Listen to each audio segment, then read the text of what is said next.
हमारा अगला कदम है टावर इरेक्शन। अब हम वहां चलते हैं जहां टावर इरेक्शन किया जा रहा है।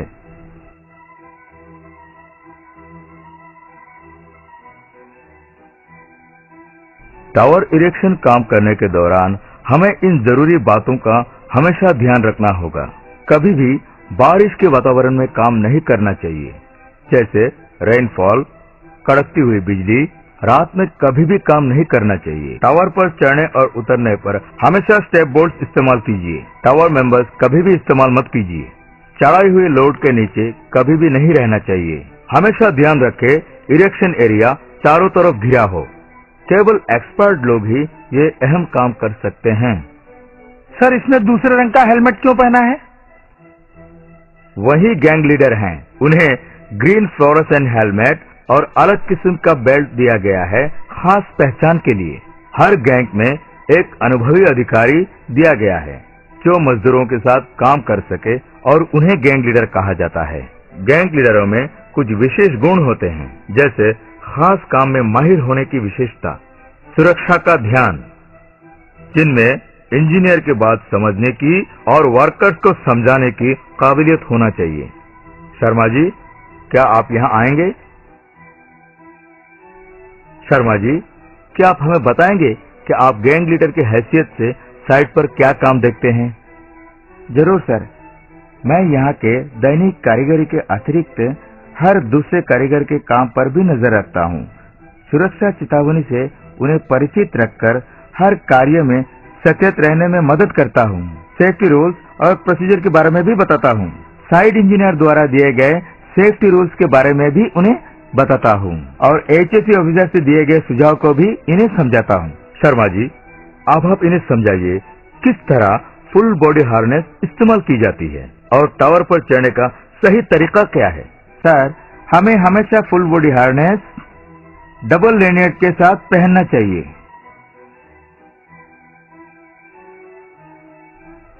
और ये भी समझाता हूँ, लेनियर्ड की एक हिस्सा हमेशा टावर्स के साथ जोड़ना चाहिए, चढ़ने के वक्त या उतरने के वक्त।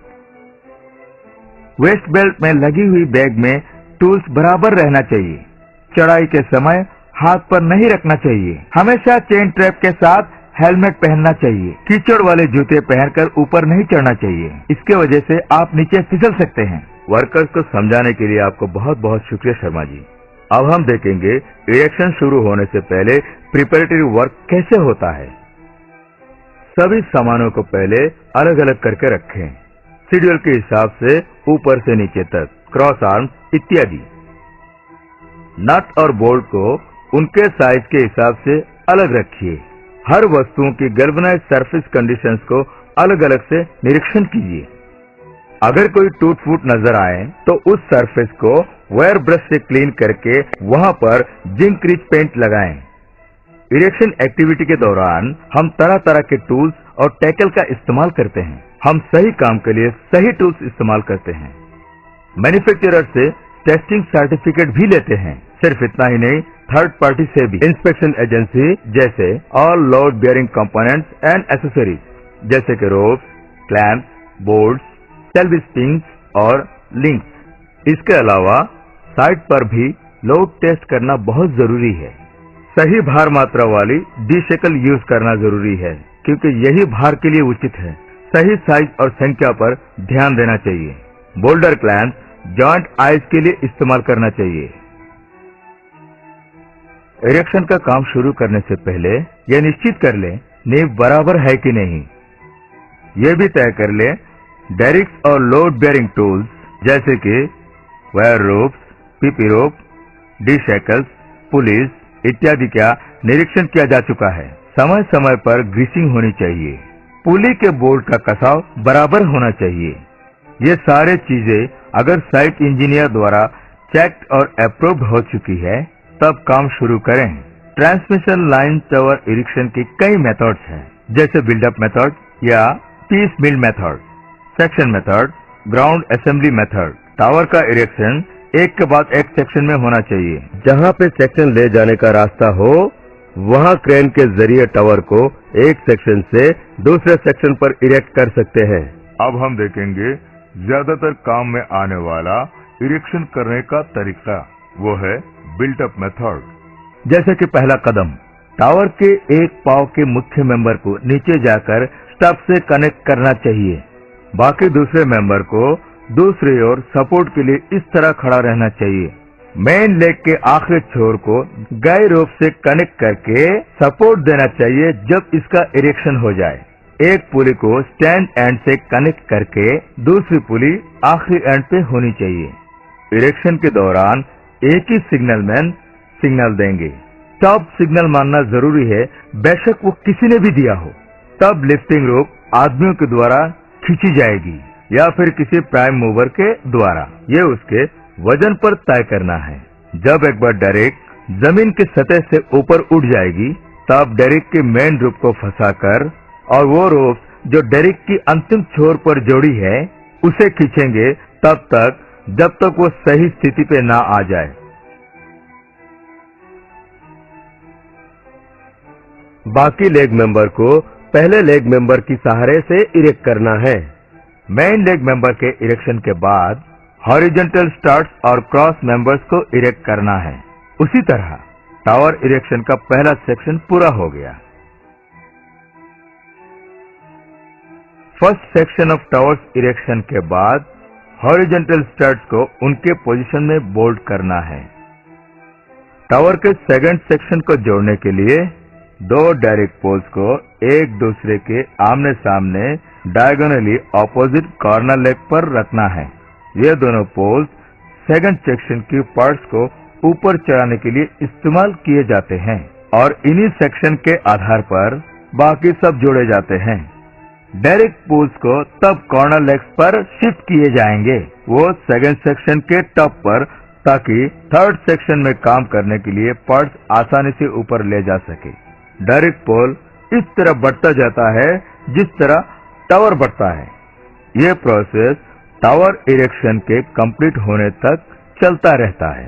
क्रॉस आर्म मेंबर्स को जमीन पर ही असेंबल करते हैं और उसके बाद उसको ऊपर चढ़ाकर टावर की चोटी पर फिक्स करते हैं।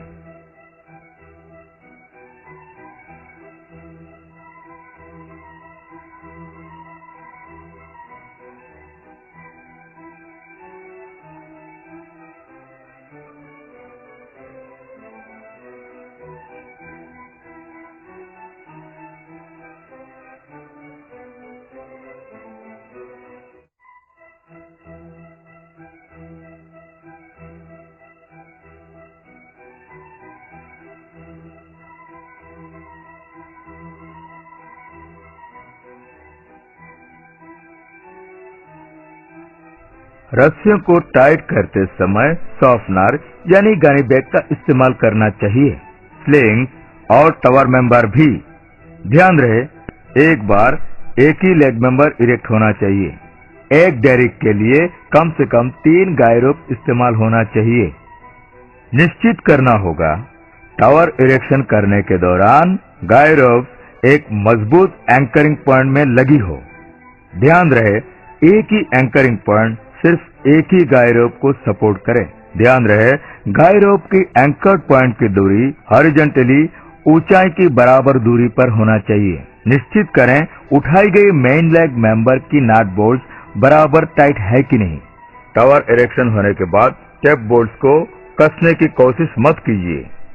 बराबर करने या कसने के दौरान हमेशा 450 mm टॉमी बार छेद को बराबर करने के लिए इस्तेमाल करें। हर नट एंड बोल्ट के लिए स्प्रिंग वॉशर इस्तेमाल करें। सही साइज का बोल्ट ड्राइंग के मुताबिक इस्तेमाल करें।